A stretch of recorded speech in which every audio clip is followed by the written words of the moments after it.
You never know what's about to happen. I know, it's going to now. be fun. Welcome back to Started From the Bottom. I am your host, Susan Peterson. I'm so excited. I have one of my best friends in studio, Emily Belle Freeman. And we are coming to you the Tuesday before Easter to talk about Jesus and how we love Jesus. Which is my favorite topic in the world. So I'm so glad I'm the one who got to come on Jesus Day. This is our new Jesus Day, whatever day, April 4th, something. Yeah. How you doing, Emily? I'm doing so good. How are you doing? Great. Welcome to the podcast. Thank you. We just decided, I usually send questions ahead and I didn't send them to Emily because we're just going to fly. We're going to do it. Yeah, and you never know what's going to happen. We might get in a big fight. Yeah, we might get in a big fight. It's always a good conversation. You just don't know which way it's going to go. We do like to get in fights, huh? Yeah. Neither of us are scared of conflict. That's so true. And we like to push each other until we come up with the best solution. Yeah. That's So what's it's good really about it. fun to hang out. Yeah. But I think it sometimes makes other people feel uncomfortable. And also, have you ever heard that you're supposed to have 5 friends in your life? Have you heard that theory before? Everyone's supposed to have 5 friends. And one is someone who just accepts you as you are. And the second one is someone who humbles you. And the third one, the other 3 are just people you have fun with. Okay, so which one am I for you? Yeah, which one do you think you are? I could fit in any of those, actually. But for sure, you are the friend that humbles me. That's so true. For sure. I'm trying to think. You're probably all 3 categories for me too. I don't know. Yeah, that makes it so fun. So we can have a great argument. We have no trouble. Yeah, we'll fight about arguing anything. things out. Yeah, But we also have a lot of fun together. That is true. It's been fun. This Christmas, Emily and I actually had a lot of fun because I started stealing your baby Jesuses. Yeah. Should we tell the story? Yeah, we should tell the story because I set up Christmas November 1st. That's just a hard, fast rule for me. It was up in October. Yeah, why did I do that this year? I don't know, but it was not November 1st. Yeah, and it was pre-Halloween. So I decorated for Christmas. Yeah. And you guys had a photo shoot at your house. Oh, yeah, that's right. So you had to. So I decorated for Christmas, and then Susan came over one afternoon and slipped all my baby Jesuses out of my nativities into her coat pocket. Just like she was being so stealth. Well, my mom and I, we like to steal stuff from each other's house. It's so fun. On holidays. On holidays. Yeah. You put out your holiday decorations. They're up for grabs. Yeah. And Susan's mom just left on a mission for the Church of Jesus Christ of Latter-day Saints for how many months? 18. 18 months she's going to be gone. And so Susan was looking for a replacement. Yeah. Like I needed someone to steal from. Yeah. My klepto tendencies were. So she stole all my baby Jesus. It also felt like a fun thing to steal from you because you would get really mad. Not really mad, but. So then what happened, everyone, is I texted Susan and said, bring my Jesuses back. And she got on Amazon and ordered a 6-foot stuffed plush Jesus character. No, what happened first was you stole my Padres hats. Both of them. Both of them. During the Padres season. During not the season, it was the end of they were in the, is it playoffs? Yeah, they were in the playoffs. And for some reason I looked really good in a brown hat, which I would have never guessed. Yeah, before. It's your color. It must be great on you. And I needed it back because Chris and I were actually going to go out to game 6. Yeah, that's right. But they didn't make it. So I told Emily I would trade her one of her Jesuses for a hat. Or I would trade her a Jesus for one hat. For one hat. I was not giving up both hats because you had like 7. Yeah, I had a lot of baby Jesus. Yeah. So I didn't specify which Jesus. So I bought a 6-foot plush Jesus off Amazon. Which scared Greg to death her husband. When he walked out of the bedroom and put him was on the just couch. sitting on the couch. Yeah, because where else would you put Jesus? Right. He wouldn't fit in the manger. I tried. Now everyone, my grandkids love that Jesus so much that when they come to stay over at my house, sleep, they put him in their bed with him and they just. Like a body pillow. Yep, snuggle up to Jesus. Yeah, cute. And they sleep so good. So Emily didn't like that Jesus. So I liked him fine, but he didn't go in my nativities. You stole my lamb that I take my foot pictures on. Which was one of the best things I've ever stole from anyone in their life. How many people have you stolen stuff from? Well, sometimes I do like to get in, what do you call these kinds of games? Revenge games with people. Okay. I'm actually really good at it. No, you are surprisingly good. Yeah. I was impressed. Yeah. And so we snuck in, our good friends Charlie and Ryan and I snuck into Susan's place of business. I called my good friend who's a cop first to ask how much trouble I was going to get in for breaking and entering. So we had that all figured out. And then breaking, entering, and stealing. Yeah. We got the black sheep, which I actually miss. I'm not going to lie. You need one for your house. Yeah, I miss that. It went well in your home. Yeah, I miss that sheep. I stole that sheep, which was seriously one of my best stills of all time. And I put a little tiny one there because Susan takes her picture every Monday with her sheep. Yeah, I haven't for a long time because I don't have shoes. Yeah, I need that lamb back. So then I stole Emily's car. Yeah, my whole car, everyone. My entire car out of my garage. She still has it. My little yellow 1975 Jeep that I call Daisy. Well, it's a summer car. Yeah, and please bless summer's coming back. Yeah, it is. It totally is. Because I'm so mad at that groundhog right now. Oh, well, but think of the moisture. I can't anymore, Susan. I tried that, and now I just can't. So I stole Emily's car, and then she came to my house and stole every right. I love shoes. I have a ton of shoes, a couple hundred pairs. Yeah, you actually have a problem. I was thinking to myself today when I was looking at all the shoes. Rude. Yeah. Don't you think you have too many Jesuses? Maybe, but I just don't know if people have that many shoes. I do. Yeah. I love shoes. And Emily took every right shoe out of each pair. Out of my house. And I still haven't gotten them back. Yeah. That was in December. But I'm not sentimental, so it doesn't really bother me. I don't feel like you're very sentimental. You are sentimental. I'm so sentimental. That's right. You have like your grandma's glasses and stuff. So then, just as like one last ditch effort, I did have to bring her baby Jesuses back because they needed to go away with their mommies and when I packed up away. Christmas. Yeah. Otherwise, they were never going to find Charlie, their Ryan, way. and I were at your house, and I had bought 50 baby Jesus cake toppers, and we hid them in everything. Yeah, I'm still finding them. They're all over my whole entire house. They're in my toothpicks. They're in my coconut oil. Where else are they? Like they're seriously Advil. Everywhere. They're in my Advil. They're in my makeup drawer. They're like every time I get in somewhere, Jesus is everywhere in my whole house. That's a good segue. Yeah. Jesus is everywhere. Okay, what do you want to say about Easter? I love Easter. Do you know that about me? Yeah, no, I know. You know that. I love Christmas. Uh-huh. But I'm also a big fan of Easter. This is why I feel sad about Easter is we forget it's coming sometimes. Yeah. It sneaks up on us. Yeah. I think it's because the date changes. Yeah. And so you just never know when Easter's going to be. But like I would decorate for Easter 2 months ahead if I could remember when Easter was. So you kind of love just the thought of like on Tuesday, thinking about Easter for a couple of days before it just shows up on Sunday. Yeah. How should we get ready for Easter? Okay. I love getting ready for Easter. I know. You love a Holy Week. I love a Holy Week. I really do love a Holy Week. And I'm not always like for me, it's not always event based. Sometimes I'm really into the people of the story.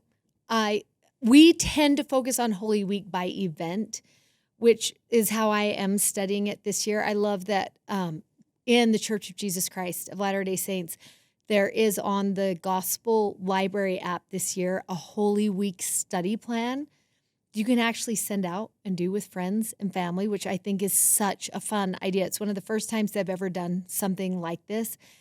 And as you look through that study, it's really great for just any believers of Jesus. And it's got scripture in there and it has videos in there. But my favorite are the questions that go along with it every day that just kind of give you something you can think about every day. I'm somebody who is a deep thinker. I don't know if you know that about me.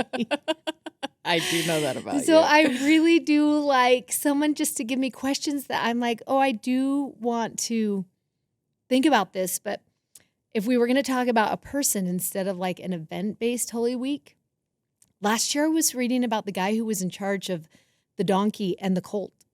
the donkey that he rode into Jerusalem on? Yeah.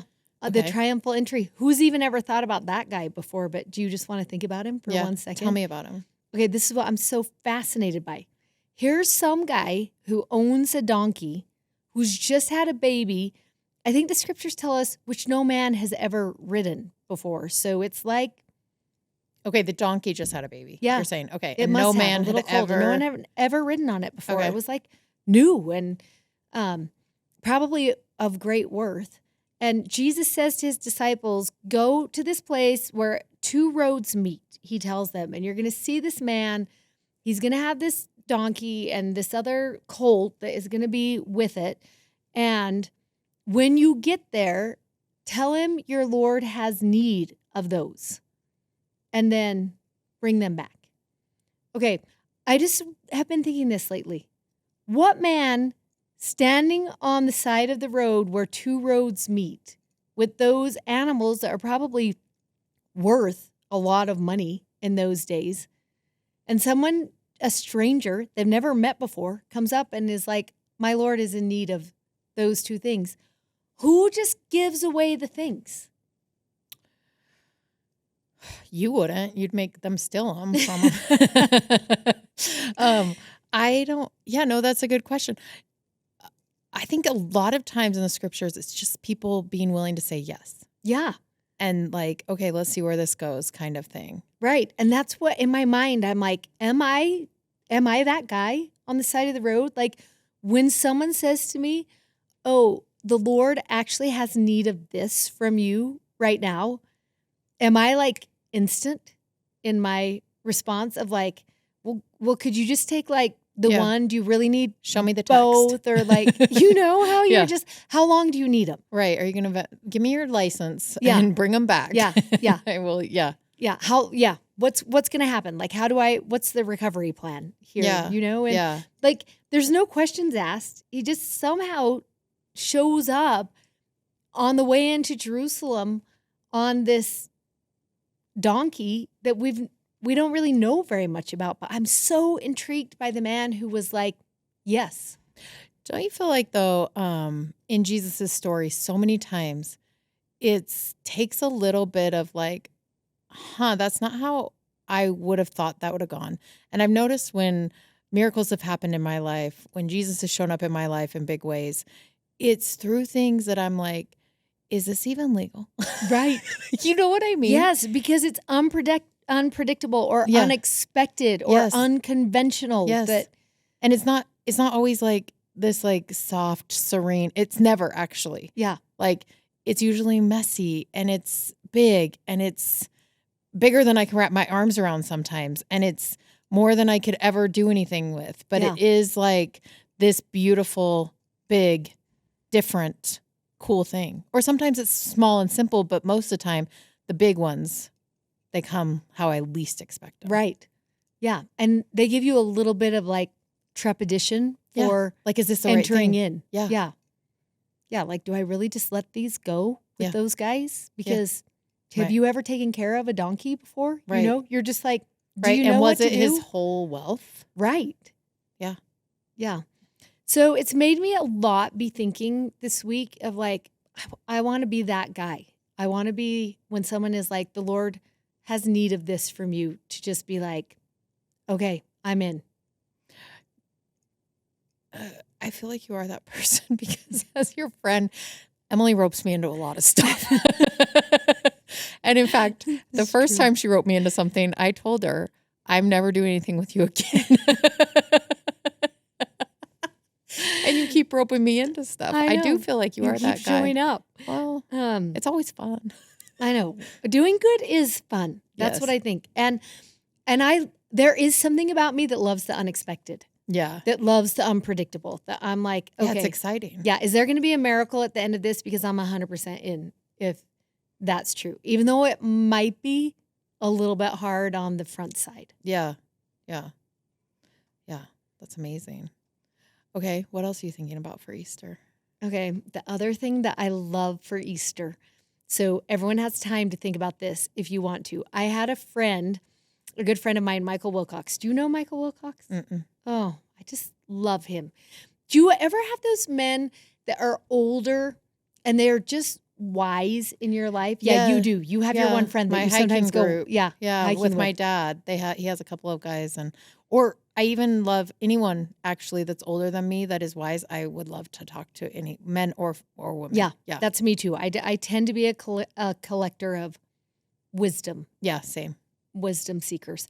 And he was teaching me once about Easter should be like what would represent Easter best is a great supper, because that's what Jesus was. He was the inviter to the great suppers of life, and that there's a place at the table for you, and that there was going to be just feasting and joy. And don't you want that to be like, when you think of Jesus, you're like, oh, at a house party with really good food, that's how I want to think about Jesus. And so he talked about several years ago that creating that Easter supper is one of the best ways we can celebrate Easter. And so we started in our family, which this is crazy, but it is so fun. I will go to Diamond Rental. You might not even know this is true, but it is. You can rent china and silverware and goblets and all the things that none of us even have anymore at our houses, just for a family dinner there. And the beauty of it is, this is a hot tip for you, Susan, you don't even have to wash the dishes when you're done with Easter dinner. Why would that be a hot tip for me, Emily? Because don't you love that idea? No, I do, but you're implying that I don't wash dishes. Okay. I don't. Well, so now your listeners have learned two things about you.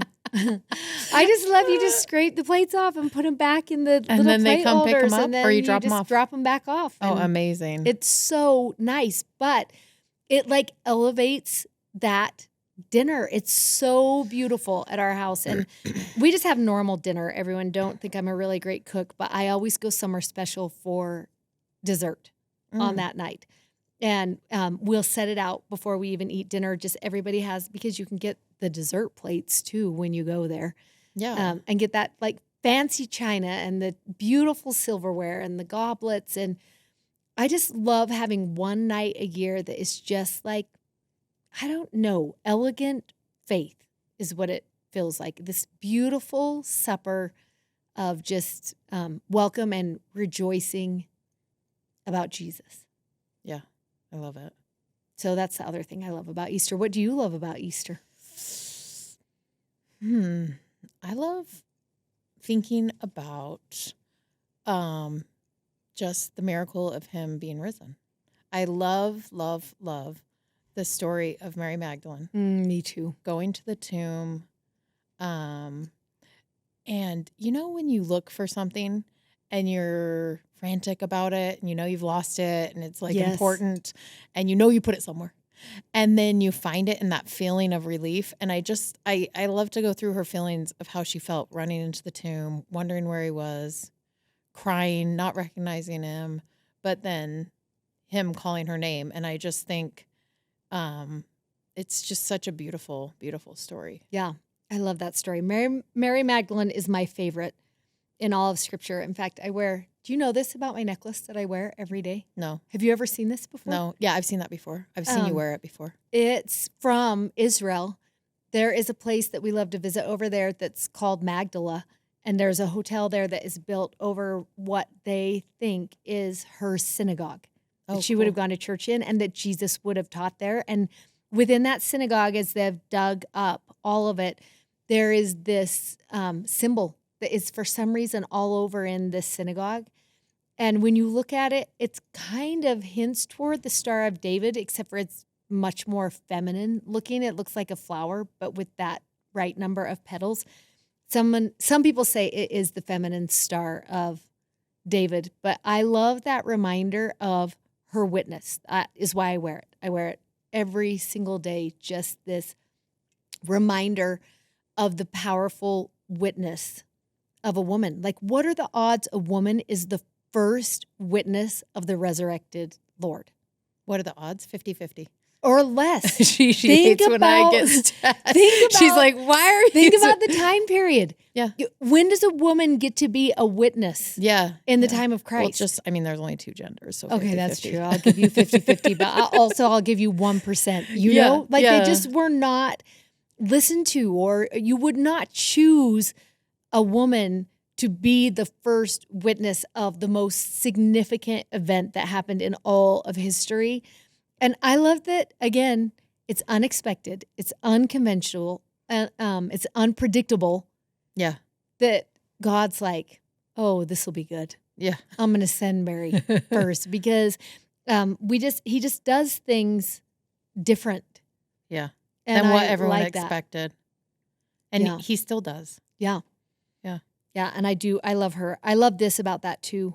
I love she thought he was the gardener so much, because one thing the resurrection makes me think of is new life and growth and increase, right?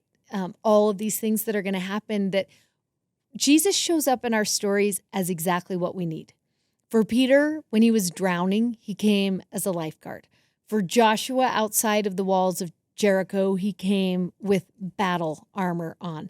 And who loves that he shows up after the resurrection as a gardener? Because what's he going to do now? He's going to bring the increase. He's going to bring new life to all of us. He's going to help us progress and grow and become as he is. And I think there's a hidden message in the fact that her first thought is, oh, he's the gardener, because he really is. How does he show up in your life? Oh, I love that he just shows up however I need to. Like whatever I need. I remember one particularly bad year. When I take the sacrament, I love to pick a name of Christ. Remember how it's like when we take the sacrament in our sacraments, we covenant or we promise that we will take his name upon us. And one time the Spirit was like, which name? And I was like, what do you mean, which name? And the Spirit was like, which name should you take? And so I opened up my scriptures and started going through the Bible dictionary, because I was like, well, he has so many names. And one of the names that stood out to me that year was Shiloh, which means peace. And that's the name that I needed, at that time.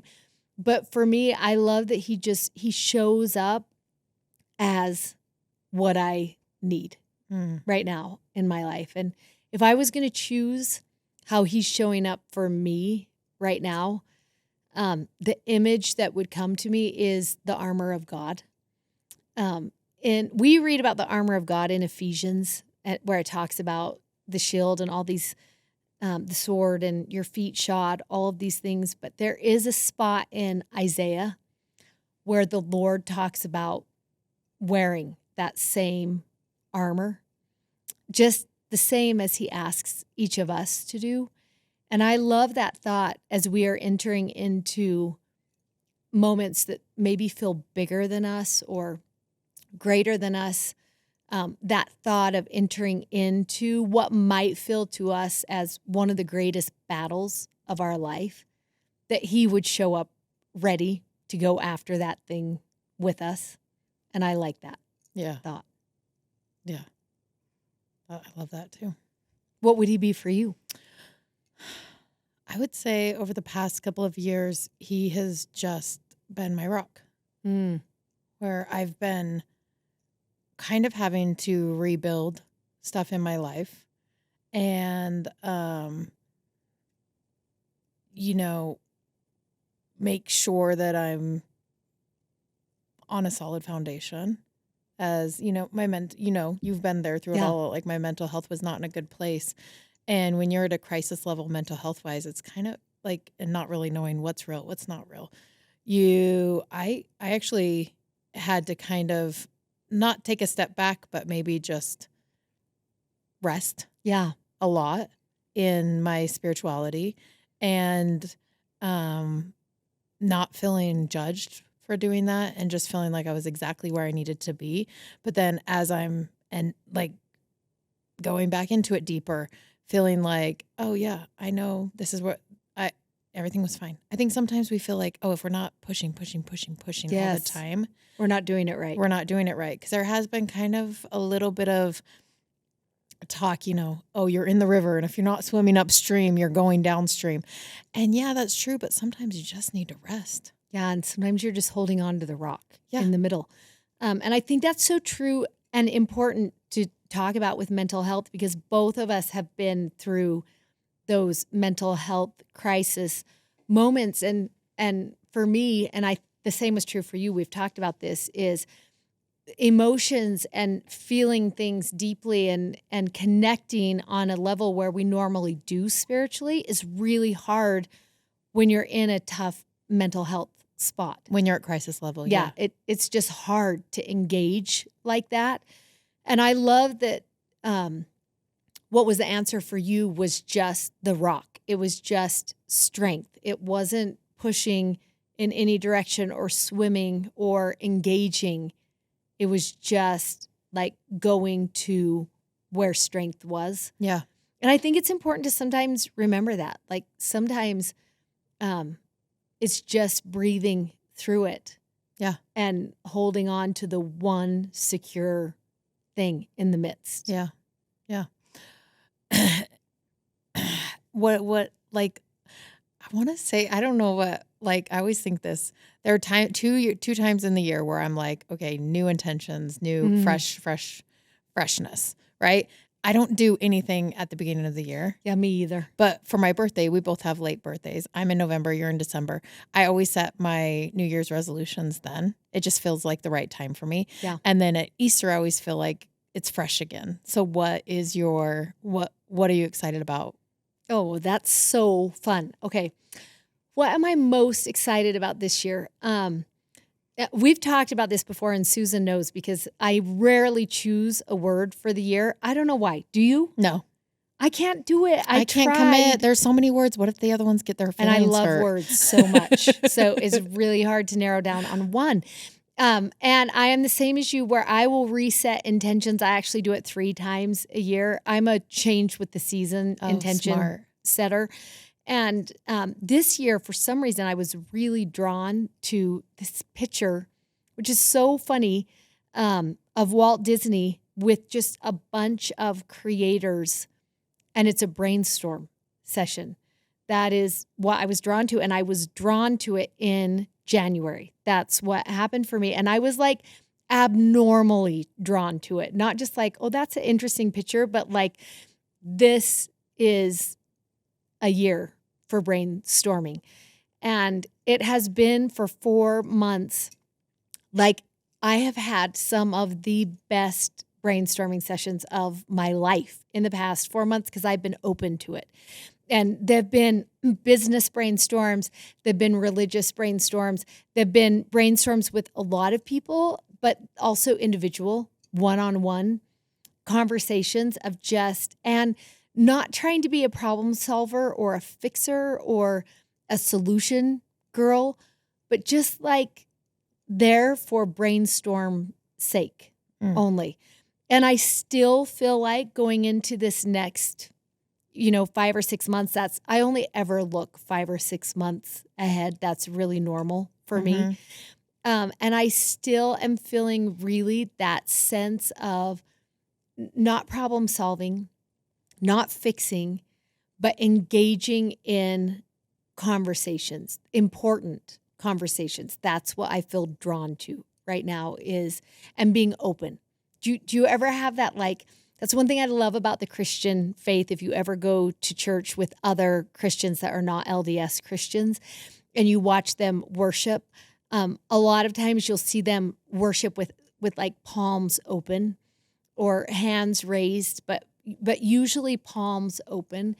And that is how I feel right now going into this next season of my life, is like palms open, just like ready to receive and learn. I love that. Yeah. I love that a lot. I feel like mine is, I don't even know how to, Similar actually in that, but just I'm kind of waiting for a couple things to happen in my life. And so I'm not trying to stay busy, but just making sure that I'm still working and using my talents and doing the things. I mean, you're sitting in a podcast studio that I started like a month ago. Yes. Which is so fun to be here because how long have we been brainstorming this? I'm trying to think. A while, yeah. Clear in the fall. Yeah, yeah. I feel like. Yeah. We went on long drives and we brainstormed all of this. Yeah, and Abby, you haven't met Abby. Well, this is the first time. And yeah, I've been talking to you about Abby and just I have big things coming this year. And I think sometimes when there's always times in your life where you're in a waiting period. Yeah. And I used to hate the waiting period. And now I really am just embracing it because it's just kind of goes back to that. It's a time for you to rest. It's a time for you to like create little things. Nothing too big is expected of me right now. And just making sure that I'm honing stuff in. Yeah, I love that. And don't you think this is true? Waiting can either be a time of drudgery or it can be a time of anticipation. Yeah. And it just depends on how you approach the wait. Yeah. And also I think within that wait, it can go either way some days because I really am anticipating spring right now. Like I am living in anticipation of warmth. But have I told you why and you green can't? Leaves. I've told you this. What? We can't get spring too fast. Why? Because we have so much snowpack that we will have floods. Emily hates this about me. It is so true. And right now, this is how my life looks like. Who else is doing this right now? I wake up every morning, I go over, I look out the blinds, and I just do this. Oh, okay. That is what happens every morning. I told this to someone already. If you don't expect it to stop snowing until the middle of April, you'll be so much happier in your life. You got to manage your expectations. Okay.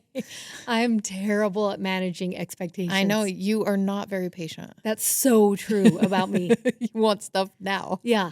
And I really do actually love spring. I do. They're my favorite flowers. Yeah. It's my favorite time of year. I love who else looks for the very first day? Do you do this? I'm sure you don't, but just pretend like you do. Okay. The first day you drive into the driveway and the temperature is exactly right and the grass is no longer wet and you just get out of your car and you walk over and you lay in the middle of your front yard lawn with your arms wide open and look at the sky and you're like, it's about to be summer.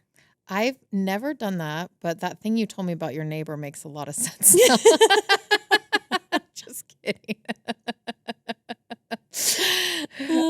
I love spring too, but we cannot have too fast of a spring here in Utah.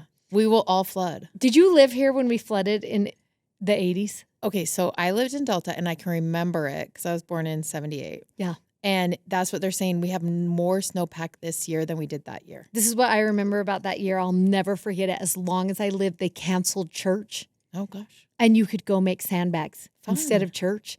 And this is what I love about my dad. Anyone who is a parent, try to remember this because at the last minute when my dad was walking out the door to go make sandbags, he looked at me and said these words that I will never forget. I think you're old enough. And I can remember running to my room and changing my clothes and my dad grabbing an extra shovel out of the garage and driving to the sandbag place and like participating in that moment. And I probably was 12 or 13. Was that 83? I can't even remember. Yeah, it was 83. I was 13. And just that thought of like helping, being involved in a cause, and being old enough to actually do something about a crisis was life-changing for me. And to be part of a community that was like responding. Yeah. Yeah, it was really good. Yeah. So yeah, that's why we can't have it be too warm too quick. Okay. Unless you want a lot of floods. I just really need sunshine. Okay.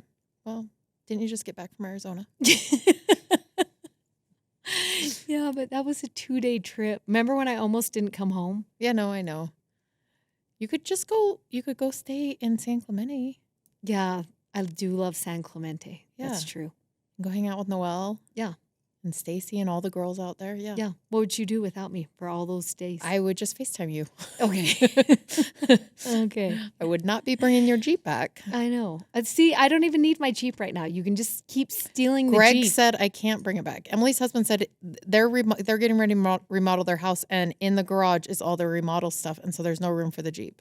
It's true. But listen, by the time April comes, the Jeep is going to have to come back when the sun comes out, because that is my therapy, driving around. Bring my shoes back and we'll talk about it. Okay. This ongoing war. I know, it's my favorite. Constant. All right, well, thanks for coming on. Yeah. It's really fun. Happy Easter. Happy everyone. Easter.